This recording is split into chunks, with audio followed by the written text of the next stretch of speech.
Welcome to the History Unplugged podcast, the unscripted show that celebrates unsung heroes, myth-busts historical lies, and rediscovers the forgotten stories that changed our world. I'm your host, Scott Rank.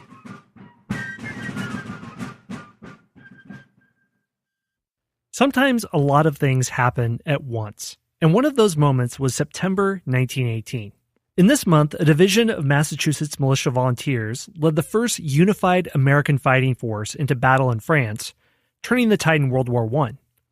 At the same time, the world's deadliest pandemic, the Spanish flu, erupted in Boston and its suburbs, killing about 700,000, bringing death first to military facilities and then to the civilian population.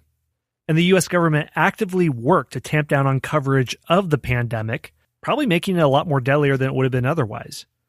At the same time, a young pitcher named Babe Ruth led baseball's most dominant team, the Boston Red Sox, to a World Series victory, the last that the Red Sox would see for 86 years.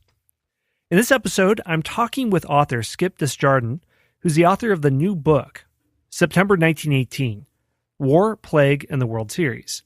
He mentions that all these events converging aren't just coincidence, but have to do with massive shifts that are happening in American society. It's sort of a tipping point moment, and all of these events are the visible effects of it. So in this discussion, we talk about a bunch of sensational true stories that simultaneously strike America. So this is an interesting look at a hinges in history moment that happens. Hope you enjoyed this discussion with Skip Desjardin. Skip, welcome to the show. Thanks, Scott. Glad to be here. What you've written about is interesting. I don't think I've had a guest that has keyed in on a particular date like you have. Not a day in history, but a month in history. And you notice that there's something particular about September 1918.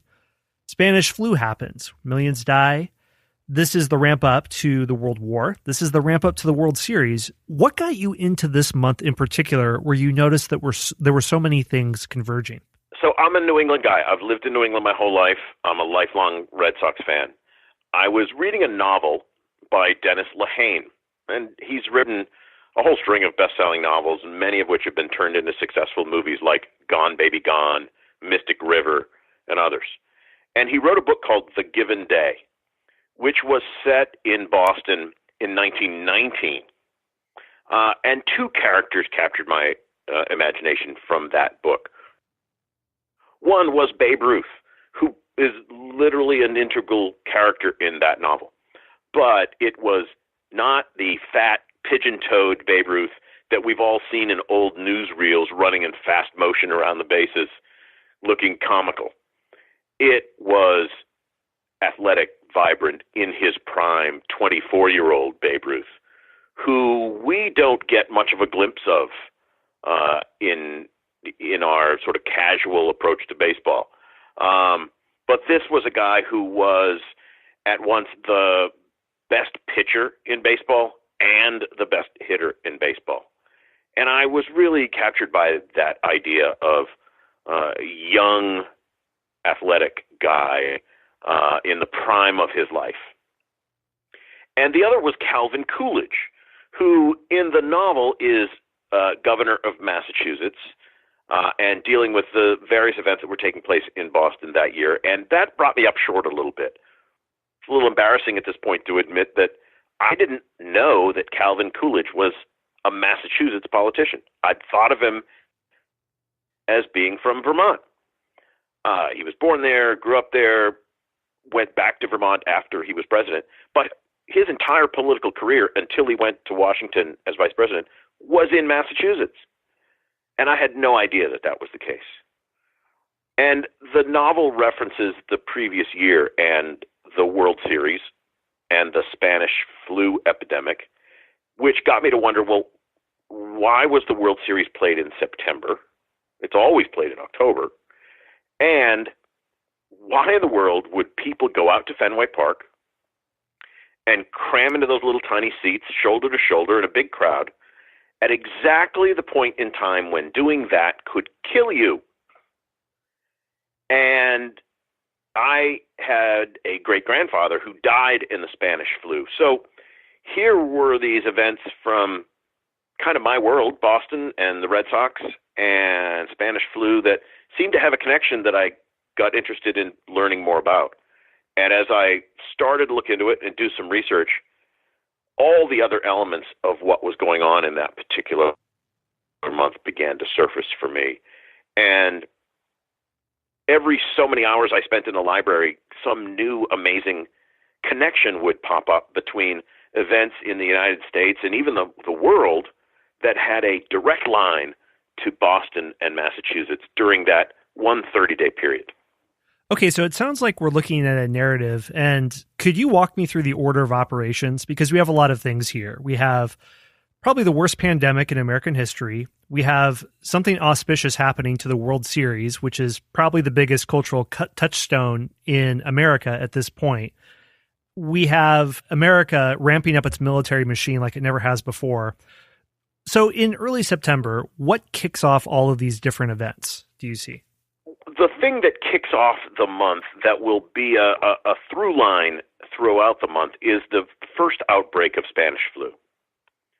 The reality, though, is that even though it's percolating and spreading in the early days of the month,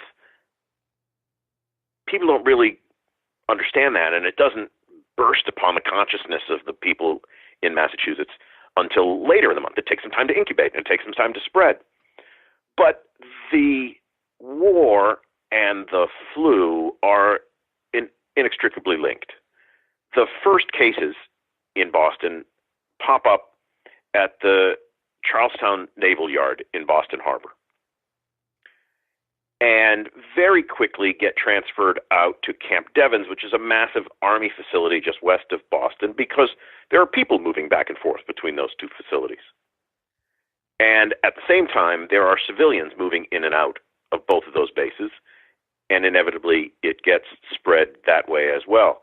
But it takes a little time for an epidemic like this to ramp itself up and for the math to work itself out. The great irony or tragedy, depending on how you look at it, of this is that the military was fully aware that epidemic was a gigantic threat. In every war in human history, more people have died of disease than of wounds. Right. It's just a fact of war, and always has been. It's men packed into tight spaces, and it's easy for contagion to spread. So the government was actively working to prevent that. And the doctor on site at the Charlestown Navy Yard, when the very first cases showed themselves, was a guy named Milton Rosenow, who was the single preeminent expert in infectious disease in all of America. The single person best equipped to identify this disease, to isolate it, to treat it, and to keep it from spreading, saw patient number one. And yet, even though he did all the right things as far as medical knowledge would allow at that point in time, 100 years ago, the math overwhelmed the science. It spread too quickly for him to contain it. And he tried. He isolated the first cases, then found anyone that they had come in contact with and isolated those people, and found anybody that they in turn had come in contact with and tried to isolate them. But he could never keep up, and his staff could never keep up with how many people had been exposed before anyone knew that this flu existed. And had it not been for the war, this kind of epidemic may not have spread as quickly as it did. It would not certainly have come from overseas. The version that we had here in the United States at that time was a mutation of the influenza that was passing around the troops on the front lines in Europe. And as the month went on, the flu epidemic was really exacerbated by military commanders and governmental officials all trying to operate under the umbrella of a massive war effort. I mean, something that really surprises me is the media reaction to this, because nowadays, in response to coverage of the Zika virus, There's probably 10 times as many articles on the Zika virus, which how many people has that killed? Not even 100? Yeah. And this is also a period, I think, not too far away from yellow journalism. So from what I understand, there was pretty big press censorship on Spanish influenza. Was this a government response? Was this some sort of misguided sense of patriotism that we tamped down on coverage of this? What's going on here? All of the above. So we tend to forget now that there were laws passed during this period of time, came to be known as the Alien and Sedition Acts. And a portion of those laws said that it was illegal to publish anything in newspapers or magazines that was critical of the president or critical of the government or could be considered unpatriotic or could be considered bad for morale. And editors of newspapers and magazines around the country went to jail for violating this law. And as you can tell from the description, it's a pretty broad category. And believe it or not, the people who were in charge of deciding what was unpatriotic and what should be prosecuted were postmasters, since most of this media was spread through the mail. And so newspaper editors were afraid, put it simply. They didn't want to be printing anything that could be considered bad for morale. And what could be worse for morale than to tell your readers that there are hundreds of people dropping dead in the streets in your city? So they were afraid to be very aggressive about talking about this in the newspapers. And there were 8 daily newspapers in Boston at this time. And what mention of flu there was in the first 2 to 3 weeks of September, even as people were dying, was buried on back pages for the most part, or was a verbatim recitation of what the government was telling them. And what the government was telling them every day was, nothing to see here. Everything's fine. It's just the flu. We've had flu seasons before. Don't worry about it. Every day the Boston City Health Commissioner would come out and say, the worst is over. Today's going to be better than yesterday. And he would say it day after day after day, even as death rates skyrocketed.